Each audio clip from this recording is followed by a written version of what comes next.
Welcome to the Spider Web. This is Spyder here. Oh boy. Oh boy.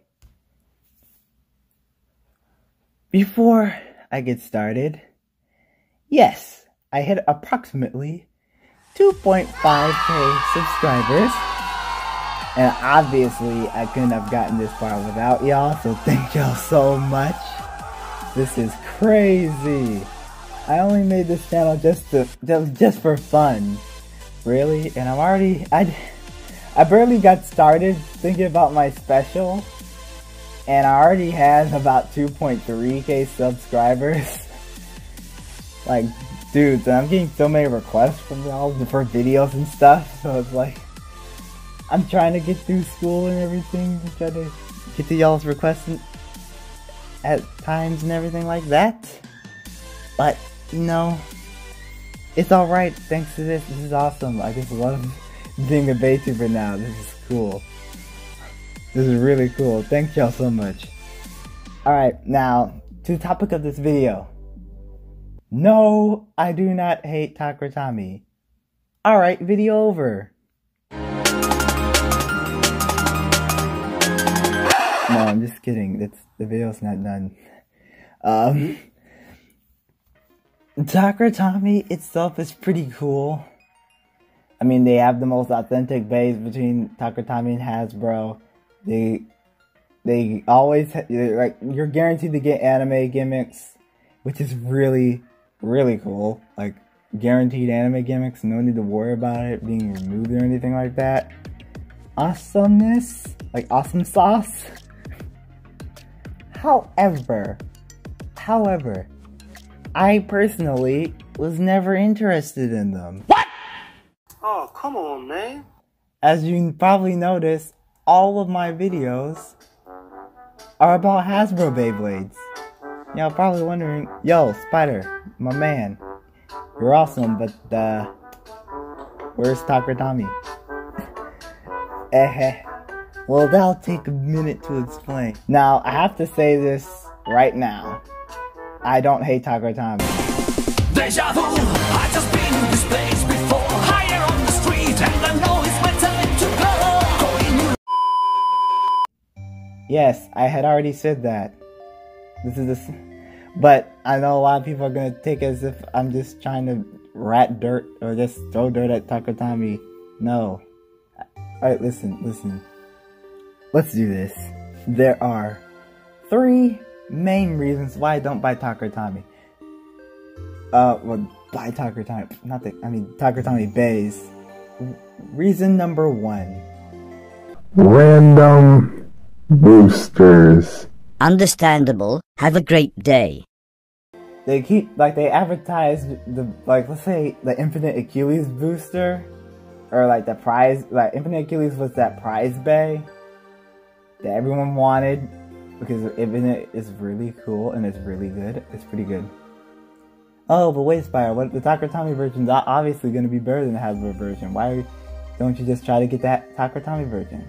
Well, because I don't want to end up spending $120 on a random booster just to get Infinite Achilles. What? But Spyder, the one random booster only costs $20. Yeah, but guys, it's a random booster. There's only a quote-unquote chance to get that specific Bey you want, which is mainly the prize Bey.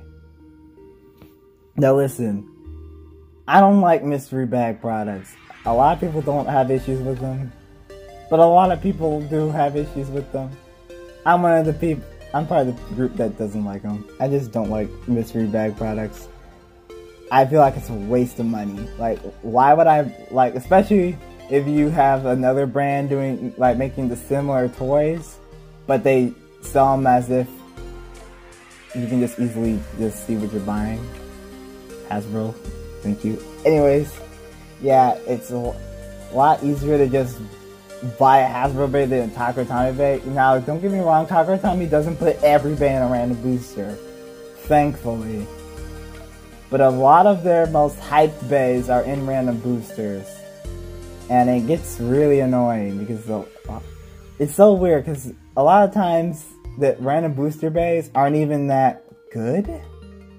There's sometimes when they're really good, but then a lot of times they're just okay, or they're just like, ouch.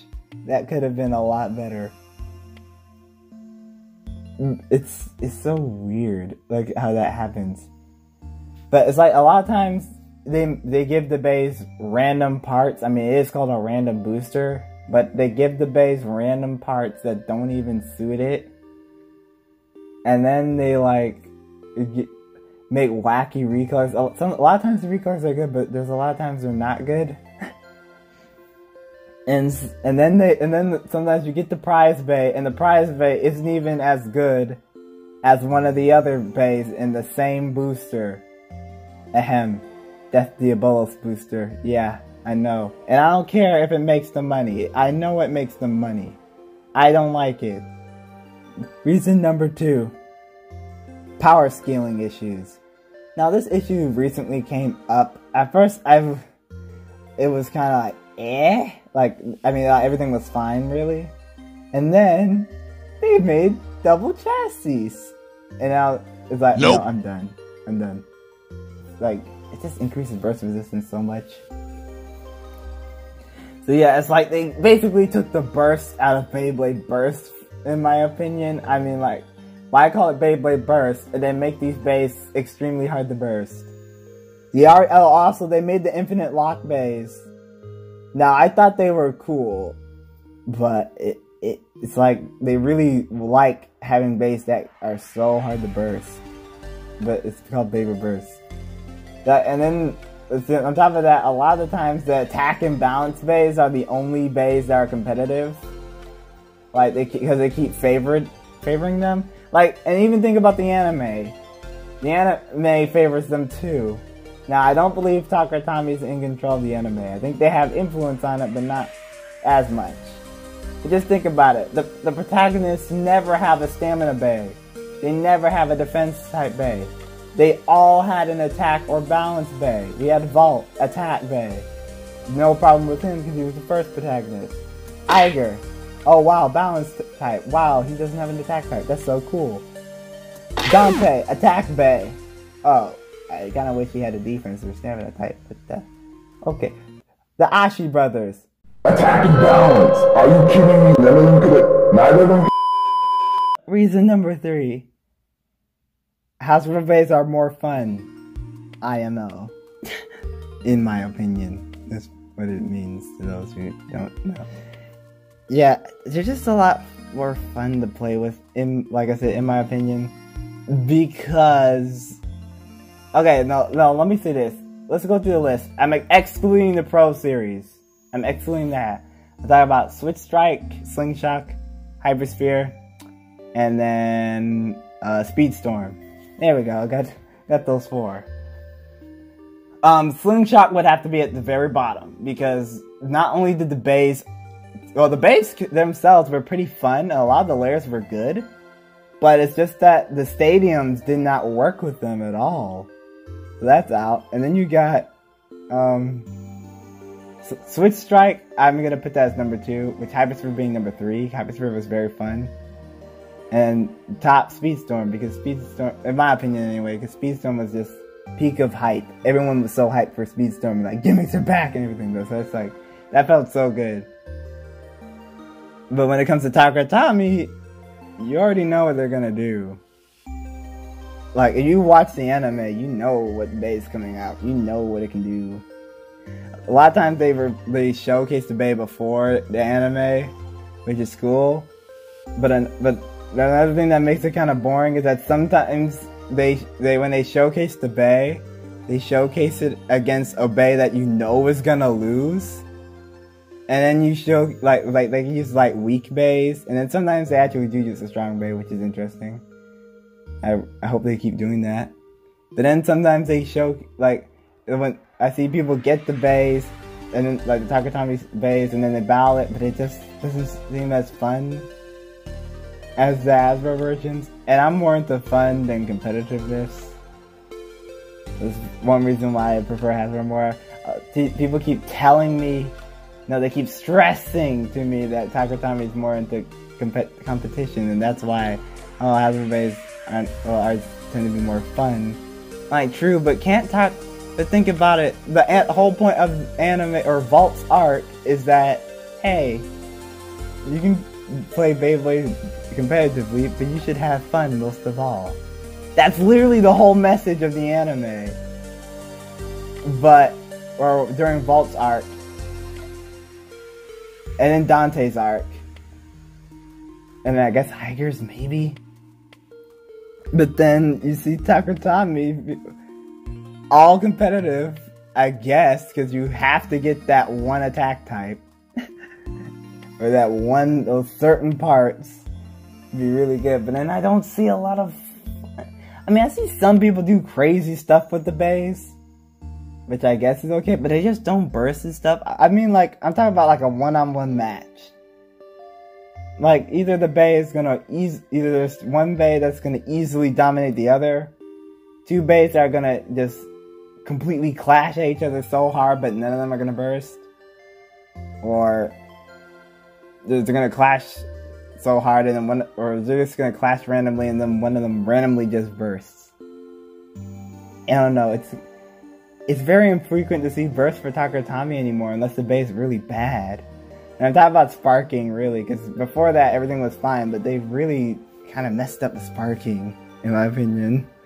I feel like sparking is Takara Tomy's slingshot, where they do the anime gimmicks for the most part. I mean, actually, Takara Tomy does like, all the anime gimmicks. But the system is just flawed, or there's some part they didn't really think through, or think about, really. They didn't really think hard about the double chassis, and that's what really ruined it for me. I don't know how they're gonna top that. All they can do is make their Beys unburstable now, if they wanted to top the attack types. Like, come on. I mean, like, how else are they gonna start? Or then they're probably gonna have to make dash drivers for stamina attack Beys if they're actually gonna be useful. Like, I keep seeing people like, oh, the top Takara Tomy Beys, and they're almost always attack combinations. Like, because they're like the only good thing in there. Come on, you guys. Yeah, that's really the reason. Well, like I said, I don't hate Takara Tomy. I think they're pretty cool. But those are just some reasons why I personally don't want to buy their Beys. And like I said before, the Beys aren't actually bad. In my opinion, I think they're just too good. Like, literally just too good. That's it for me. Thanks y'all for watching, if you watched this far. Thanks y'all for the subscriber count. That was insane. And keep blading.